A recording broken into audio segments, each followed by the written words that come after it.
نماز روزے کی پابندی کرنے کے ساتھ محنت سے مال کمایا، تجارت کی، کاروبار کیا اور اس مال کا صحیح استعمال کیا۔ بڑے بڑے صحابہ، عبد الرحمن بن عوف، میں یہ بات اس لیے بتانا چاہتا ہوں، بہت سارے لوگوں کی یہ غلط فہمی رہتی ہے کہ مال فتنہ ہے، مال فتنہ ہے۔ یقیناً فتنہ ہے، ہم ابھی اس پہلو پر آئیں گے، لیکن مال انسان کی ضرورت بھی ہے۔ مال کے ذریعے انسان بہت سارا نیکی اور بہت سارے اجر و ثواب کما سکتا ہے۔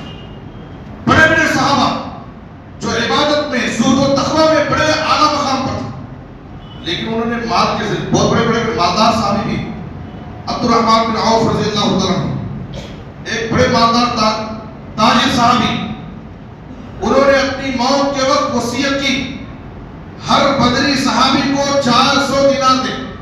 وصیت ہر بدری صحابی کو جو بدر میں شریک ہوئے 400 دینار میں ایک طرف سے دے۔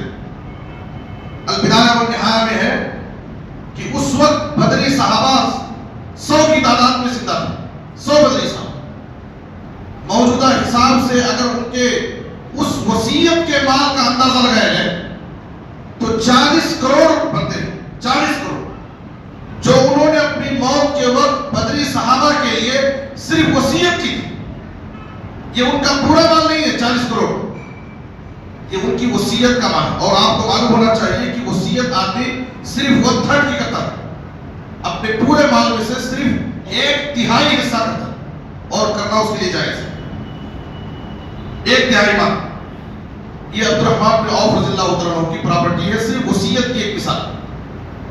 زبیر رضی اللہ عنہ انتقال کرتے ہیں، ان کی وفات کے بعد ان کی ایک بیوی کو وراثت، بیوی کو، اور بھی بہت سارے وارثین ہیں، ان کی ایک بیوی کو وراثت میں ان کی طرف سے اپنے شوہر کے مال میں سے 12 لاکھ دینار و درہم ملے، 12 لاکھ، اور ان کے پاس 4 بیویاں تھیں۔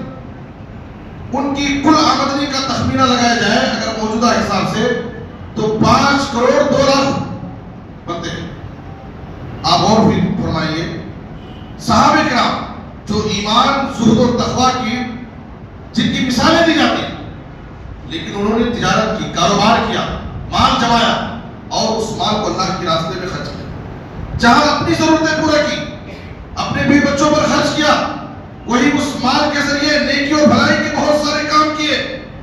نوجوانوں کے لیے اس میں بہت بڑی نصیحت اور پیغام ہے، وہ نوجوان جو بے روزگاری میں مبتلا، کام دھندا نہیں کرتے، تجارت اور کاروبار نہیں کرتے، محنت سے جی چراتے ہیں، والدین کے لیے، بھائیوں کے لیے بوجھ بنے رہتے، والدین کی پراپرٹی پر زندگی گزارنے کو اپنی زندگی کا بہت بڑا سرمایہ سمجھتے، ان کی پوری فکر ماں باپ کی پراپرٹی کو ہضم کرنے کی فکر ہوتی۔ اللہ نے طاقت دی، اللہ نے صلاحیت دی، آپ کمائیے مال۔ صحابہ کرام جہاں عبادت کرتے تھے، نیکیاں کرتے تھے، نماز روزے کی پابندی کرتے تھے، اللہ کی راہ میں جہاد کرتے تھے، وہی محنت کر کے، مزدوری کر کے، تجارت کر کے، کاروبار کر کے مال کماتے تھے اور اس مال کا صحیح استعمال کرتے تھے۔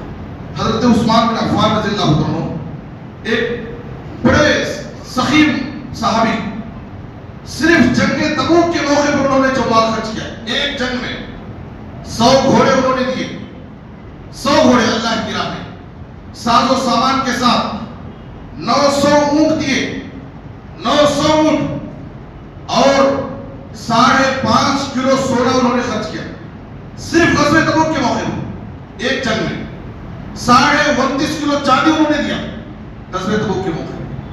آپ غور فرمائیے، 1000 دینار سونے کے سکے لا کر کے ترمذی کی حدیث میں ہے، نبی صلی اللہ علیہ وسلم کے دامن میں رکھ دیے۔ آپ صلی اللہ علیہ وسلم سونے کے ان سکوں کو اپنے ہاتھ میں رکھ کر کے ان کو گھماتے پھراتے، گنتے جاتے اور کہتے، ما ضر عثمان ما عمل بعد اليوم مرتين۔ 2 مرتبہ نبی صلی اللہ علیہ وسلم نے یہ بات کہا کہ عثمان غنی نے اپنے مال کے ذریعے اسلام کی اتنی خدمت کر دی ہے کہ آج کے بعد اگر وہ کوئی کام، کوئی بھی عمل نہ کرے، جو چاہے کرے، ان کو نقصان نہیں ہوتا۔ ان کی یہ قربانیاں، ان کی یہ خدمات ان کی مغفرت کے لیے، آخرت کی کامیابی کے لیے کافی ہے۔ ایک جنگ کے لیے انہوں نے عثمان غنی رضی اللہ عنہ اتنا سارا مال خرچ کیا۔ حضرت سعید